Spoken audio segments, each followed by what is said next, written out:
Man, y'all grew up in a different type of era where technology Yeah. just, extended everything to y'all. Like when we was bored, it was either play the game or go outside. You know what I'm Bro. saying? Y'all bored shit. Ain't no telling what y'all could get into. Anything. And I think that I enjoyed that. Like when I learned like how to record, because I'd never seen nobody record before until I went over to my homeboy at Mari crib, and he was recording. He had like a little, I want to say one of them like a mic that came like a PlayStation game. He had one of them bitches. When I seen you could do that, I had SingStar and Rock Band at the crib. I'm like, all right, bet, plug this bitch up in my computer, see what it do, and I started like learning from there. So it definitely was a different. I definitely appreciate the generation I came up in for sure.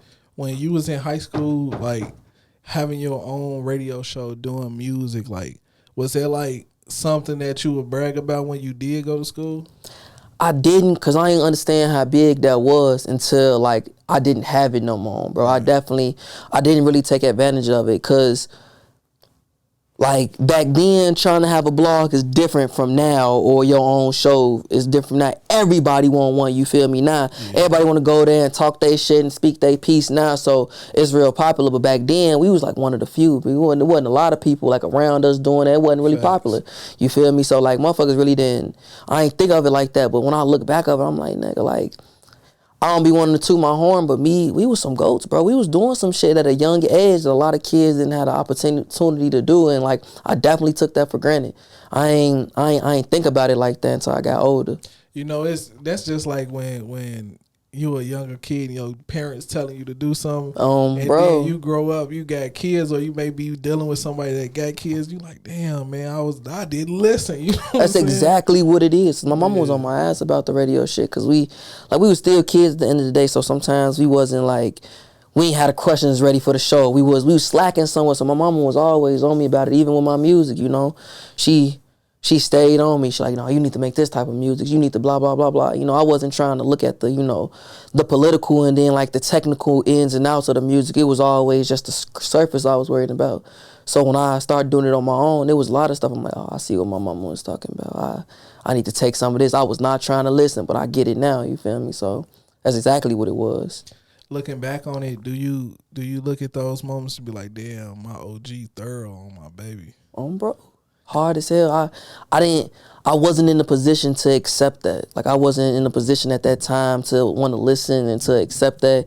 I was hard headed. I was young, so I just wanted to do my own thing and really figure it out on my own. But it definitely was well needed. Like I kind of needed to do it on my own and fail to get that, but I'm glad she was there, because like I said, a lot of people didn't have that luxury to have a mama, somebody close to them trying to tell them, how to do that shit. I feel like that's why I'm getting better and more successful now, because my mama was putting a lot of shit in my head, so I'm trying to use all of it. I like how you just said you had to fail. Like a lot of people fear failure, you know what I'm saying? Not understanding the failure is literally the stepping stones to life. Like that is. We might not look back on our past failures and truly understand like this was building us up to where we needed to be or where we needed to go. Bro. We always fight, failure. Like, man, I'm a winner, bro. Like, come on, bro. Everybody got to lose at some point. For real, you need them L's. Them L's will humble you, man. Them L's will show you. I feel like, as everybody, people, black, white, men, women, whatever you want to say, men and women, I'm talking women, men and women, but we don't do a good job of like looking at our like examples that we had. I think we get stuck in this thing like it's gonna be different next time. We're gonna keep doing the same thing, but it's gonna be different next time. And I think we gotta use them examples. I made mixtape after mixtape getting the same example. So like, why not do something different?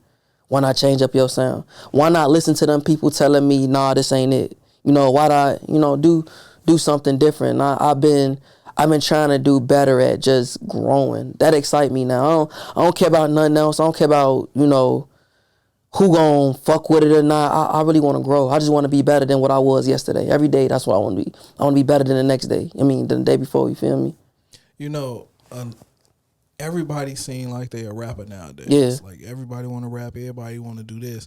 But nobody understands like it's very difficult to be a rapper, you know what I'm saying? Like I salute anybody that can go in that booth they first couple times and actually make a solid song. You know what I'm saying? Because if you ask me, it take a while for an artist to find a sound, find a pocket, just find a comfort in front of a mic. So how long would you say it took you to actually like get comfortable? Man, I feel like I just got comfortable probably like within the last year. Like I think before it was like, it wasn't even that I was not comfortable, I wasn't confident. And I think you could tell like when I drop my songs, you feel me? You can hear like, I don't know, like you could like that. Is it good? Yeah. You can hear like in it, like I felt, that's how I feel when I listen back to it. Like I wanted it to be good so bad, but it's just like that confidence wasn't there. And I kind of like knew. So like just, I kept practicing. Like I said, I had my own recording stuff all the time. So, you know, I'm recording and practicing every day, and it's over time. I'm like, all right, I see what's working. I see what they fucking with. I see, you know, what they grasping to. And it was just one of them things on bro. So it took me a minute. Do you remember that shift, that moment when it did click for you? No, I don't even remember the exact shift, but I remember like when I wanted it to change. Like I always talk about this, but I made Me Too twice. I had, I think, 12 or 13 different set of songs that I was originally going to drop. And like I said, I was listening to it. And I feel like every artist do this. They always make a project and there's always a song on there that they don't fuck with. But they always drop it for whatever reason. Right. And I was like, when I did Me Too that first time, it was like, I got a lot of songs that I could really care less for. You feel me? Like, they not going to care for this. And my boy Lil Reddy told me, he was like, well, if you feel like that, do it again. You feel like, step, you feel me? Do that shit. And I really sat and just studied what I liked in music. I listened to everybody that I liked in music. And I kind of like took what I wanted from everybody, how they approached the beat, how they was saying different things. And I kind of like wanted to take all them great things and make it my own. And that's how I did the second one. It was more comfortable. It was more easy. And it was like me. It was what I enjoyed. It's how I rap. That's how, I don't know, like it was definitely a different feeling once I started recording, like for Me Too the second time.